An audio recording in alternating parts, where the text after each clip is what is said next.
ओम जय श्री कृष्णा। बच्चों, स्वागत है आपका आपके अपने प्यारे चैनल कुमार क्लासेस में।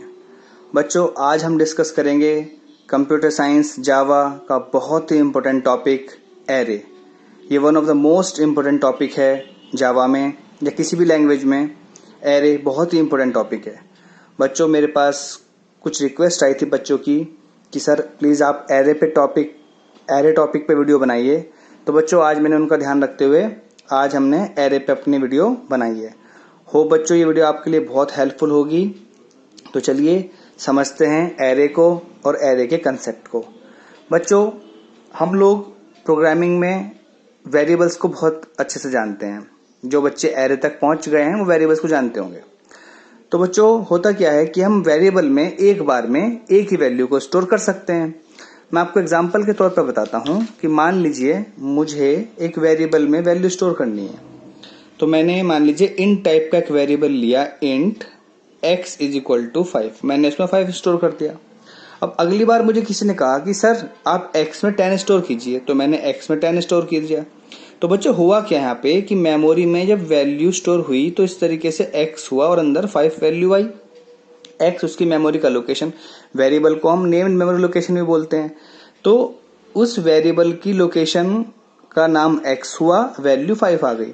पर जब मैंने अगली बार उसमें 10 रखा तो बच्चों होगा क्या, वो 5 को ओवरलैप कर देगा और वहां पे 10 कर देगा। यानी कि अगर मुझे पिछली वैल्यू चाहिए x की 5 तो वो मुझे नहीं मिल पाएगी। दैट मीन्स मेरी वो वैल्यू लॉस हो गई। तो बच्चों, इस तरीके से हम लोग अपनी पिछली वैल्यू को यहाँ पर नहीं बचा पाए।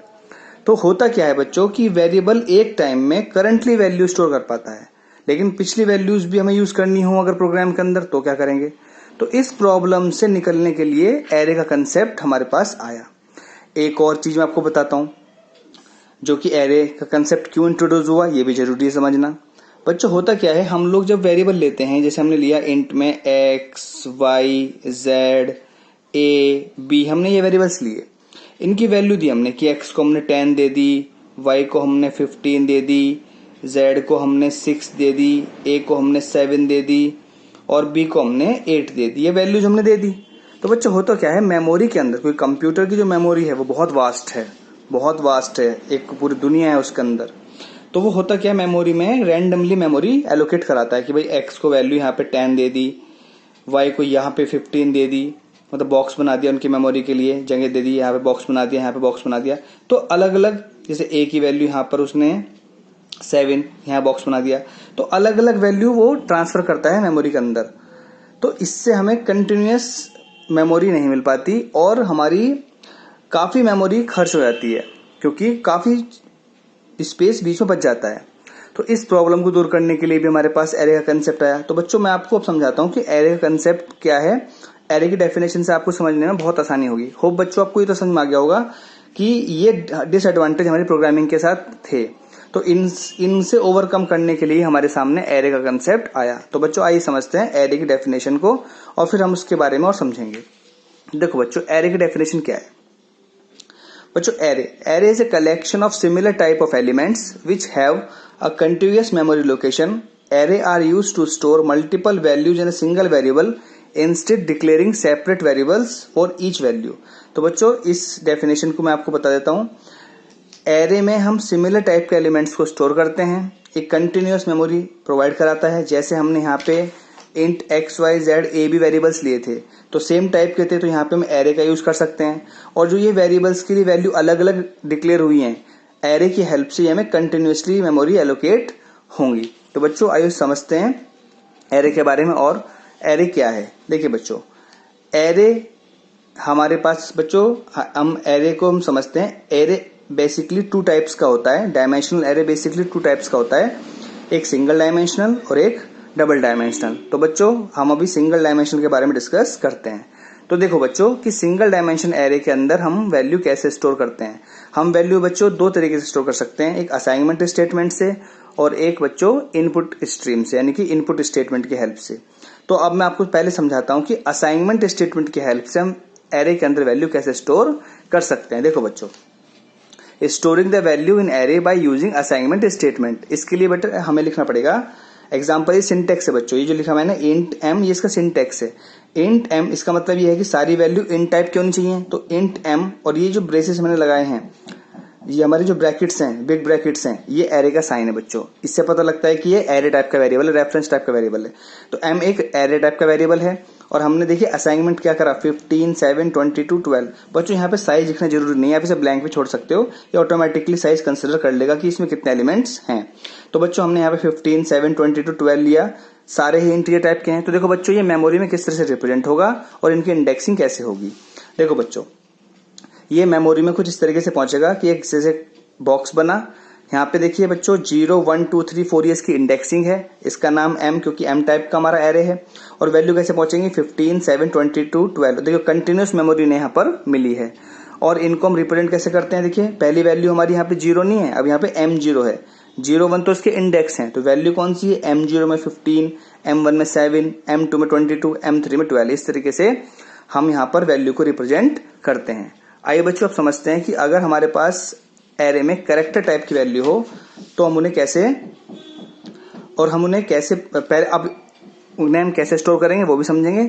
लेकिन अगर हमारे पास एरे की वैल्यूज हैं तो हम उन्हें प्रिंट कैसे करेंगे। मान लीजिए हमें प्रिंट करना है तो वो कैसे करेंगे। देखो बच्चों, if we want to print these values we have to use looping statement because it has more than one value.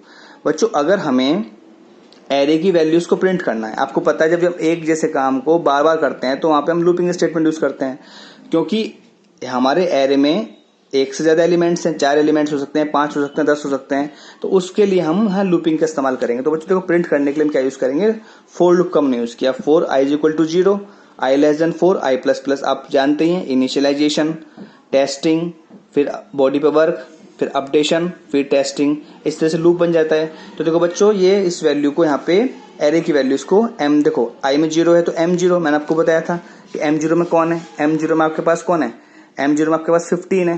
तो यहाँ पे जब आप देखो प्रिंट करेंगे m0, क्योंकि i में 0 है तो m0 प्रिंट हो जाएगा 15, फिर i में 1 आएगा तो m1 में कौन है 7, तो m1 में 7 प्रिंट कर देगा, फिर i में 2 आएगा तो m2 में कौन है 22। इस तरीके से आप यहाँ पे लूप लगाकर एरे की सारी वैल्यूज को प्रिंट कर सकते हो। बच्चों अगर हमें कैरेक्टर टाइप की वैल्यू स्टोर करनी हो एरे के अंदर तो कैसे करेंगे, उसके लिए हमें लिखना पड़ेगा बच्चों कैर m। यहाँ पे आप कुछ भी लिख सकते हैं, ये वेरिएबल का नाम है m, ये ब्रैकेट इसकी पहचान है एरे की। हमने यहाँ पे COMPUTER कंप्यूटर लिया, तो बच्चों कैरेक्टर्स को हमें सिंगल कोट्स के अंदर लिखना है, कॉमा हमने सेपरेट करने के लिए लगाया। इस तरीके से हम असाइनमेंट से वैल्यू स्टोर कर सकते हैं। अब हमें इन वैल्यूज को अगर प्रिंट करनी हो तो वही हमें बेटा एक जैसा काम करना है, तो फोर लूप लगाना पड़ेगा।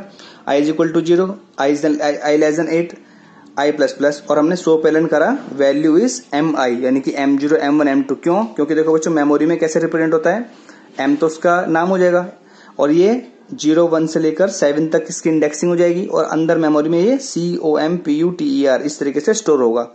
क्योंकि कैरेक्टर टाइप के सारे कैरेक्टर्स हैं, सिमिलर टाइप है और कंटिन्यूस मेमोरी नहीं मिल रही है, तो इंडेक्सिंग की 0 से 7 तक होगी, स्टोर इस तरह से होंगे। और प्रिंट करने के लिए हमें फोर लूप लगाना पड़ेगा, i is equal to 0, i less than 8, i plus plus, सो पेलन, ये सिस्टम डॉट आउट प्रिंटलन की शॉर्ट फॉर्म है।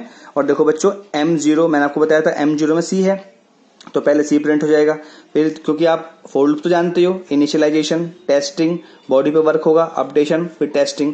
तो यहाँ पे i में 0 है तो m0 प्रिंट होगा जो कि c होगा, फिर i में 1 आएगा, फिर m1 प्रिंट होगा जो कि o है, फिर i में 2 आएगा, फिर m2 प्रिंट होगा m। इस तरीके से लूप लगाकर हम इस पूरे कैरेक्टर्स जो हमारी एरे है को प्रिंट कर सकते हैं।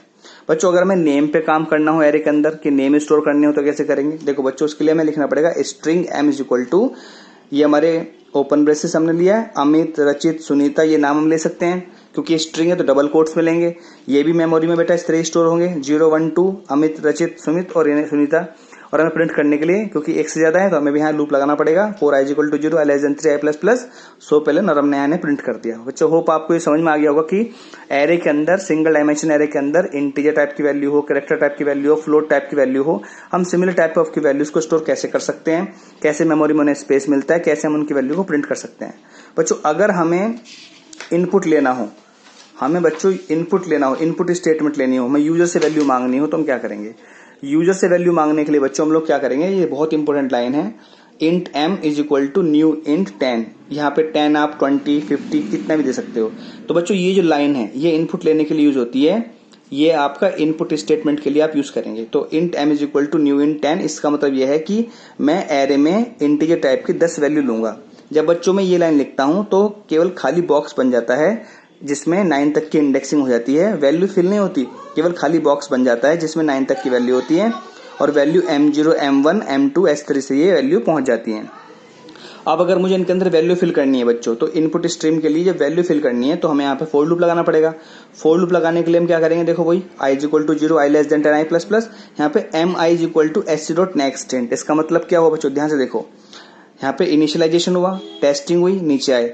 अब देखो m0 में पहली वैल्यू भेजेंगे, मान लो आपने 5 भेजी तो आपने 5 यहाँ पहुंच गई m0 पे, बॉडी पे आए, फिर आप अपडेट करोगे, फिर आप टेस्टिंग करोगे, फिर i में 1 आएगा, 1 10 से छोटा है तो यहाँ पे m1 में पहुंचेगा s डॉट नेक्स्ट। अगली वैल्यू आप कीबोर्ड से जो एंटर करोगे वो 10 पहुंचेगी जो कि आपका m1 में पहुंच गई।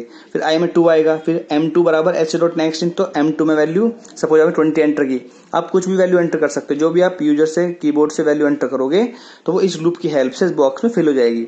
और अगर यही वैल्यूज आपको प्रिंट भी करनी होंगी तो फिर भी आपको फोर लूप लगाना पड़ेगा, i इज इक्वल टू 0 से i less than 10 i plus plus, वही प्रोसेस है सो पेलन वैल्यूज ऑफ mi, क्योंकि आपको वह प्रिंट करना है तो m0 m1 m2 आप फोर लूप की हेल्प से आप इन वैल्यूज को प्रिंट कर सकते हो। बच्चों होप आपको ये एरे का कंसेप्ट समझ में आया होगा, आपको ये वीडियो हेल्पफुल नजर आई होगी।